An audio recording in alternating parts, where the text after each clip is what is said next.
نائب وزیر اعظم وزیر خارجہ اسحاق ڈار سے مصر کے وزیر خارجہ کا ٹیلی فونک رابطہ۔ ترجمان دفتر خارجہ کا کہنا ہے کہ مصری وزیر خارجہ کے پاکستان اور سعودی عرب کے مابین دفاعی معاہدے کی مبارکباد دی۔ مصری وزیر خارجہ نے اس معاہدے کو تعاون اور یقین کا اہم قدم قرار دیا۔ ترجمان دفتر خارجہ نے بتایا کہ دونوں وزرائے خارجہ کی جانب سے علاقائی اور عالمی صورتحال پر بھی تبادلہ خیال کیا گیا۔ ترجمان دفتر خارجہ نے کہا کہ پاک مصر تعاون اور UN اجلاس میں ملاقات کا اعادہ کیا گیا۔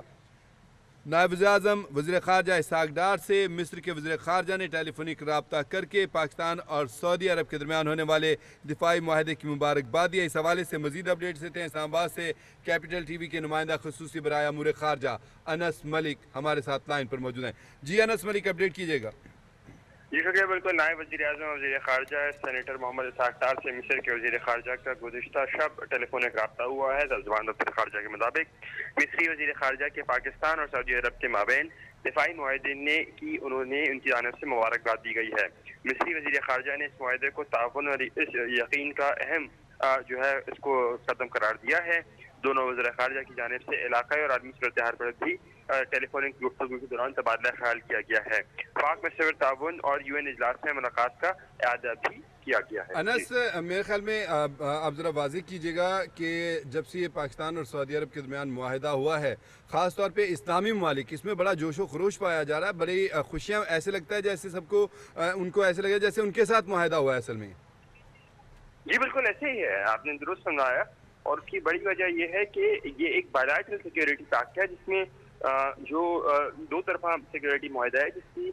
جو لینگویج ہے، جس کے جو الفاظ ہیں، جو ورڈنگ ہے، بڑی کیئرفلی چوز کیے گئے ہیں، بڑے دیکھ سمجھ کے اس کو چوز کیا گیا ہے، اور اس کا فوکس یہی ہے کہ ایک پر حملہ دوسرے کے حملے کے مترادف ہوگا، جس کو جو ایک بڑا واضح پیغام ہے عالمی دنیا کے لیے یا ویسٹرن دنیا کے لیے یا وسطی دنیا کے لیے، خاص طور پہ انڈیا اور اسرائیل کے لیے۔ جی بالکل، خاص طور پہ بھارت اور اسرائیل کے لیے،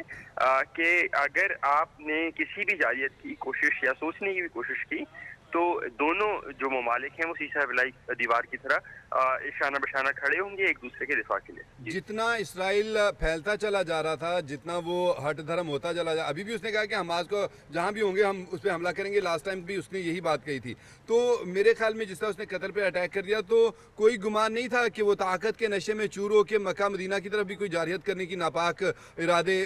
بنا لیتا ہے کچھ ایسا۔ اب کم از کم اس کے دماغ سے اگر کوئی خناس تھا تو وہ نکل گیا۔ جی بالکل ایسے ہی ہے، اور یہ جو بائیلیٹرل سیکیورٹی ارینجمنٹ ہے، یہ جو سیکیورٹی پیکٹ ہے، اسٹریٹجک میوچل ڈیفنس ایگریمنٹ جسے کہا گیا ہے،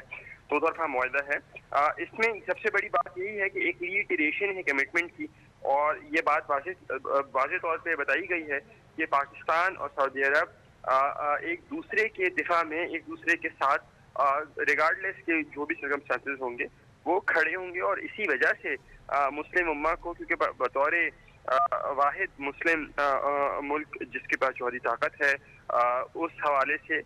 مسلم امہ کے لیے یہ بڑی ریجوائسنگ سی بات ہے۔ آپ جیسے کچھ صاحبان علم کہتے ہیں کہ اب آگے کوئی بڑی بات نہیں ہے کہ جلد ہی اسلامی ممالک کی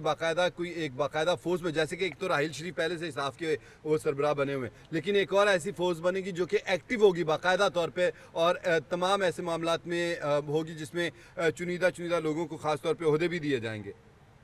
دیکھیں، او آئی سی کی سائیڈ لائنز کے اوپر، او آئی سی کا جو ابھی اجلاس ہوا ہے عرب اسلامک سمٹ، اس میں ایجپٹ کی جانب سے یہ پروپوزل دیا گیا تھا کہ نیٹو کی طرز کے اوپر ایک مسلم ممالک کی بھی افواج اور ان کا بلاک بھی ہونا چاہیے۔ اس کے اوپر ضرور ہم پیش رفت دیکھ سکتے ہیں گوئنگ فارورڈ، لیکن ابھی اس میں تھوڑا وقت لگے گا، اور اسی وجہ سے ہم نے دیکھا کہ پاکستان اور سعودی عرب نے باہمی طور پہ، دو طرفہ طور پہ یہ معاہدہ کیا ہے، نہ کہ انتظار کیا ہو کہ بقیہ ممالک یا کوئی اور فورم کے ذریعے اس معاملے کو جو ہے مٹیریلائز کیا جا سکے۔ تمام ممالک کے اپنے اپنے انٹرسٹ ہوتے ہیں، اور پاکستان سعودی عرب کا انٹرسٹ اسی میں تھا کہ ایک دوسرے کے ساتھ جو ہے وہ سیسہ پلائی ہوئی دار کی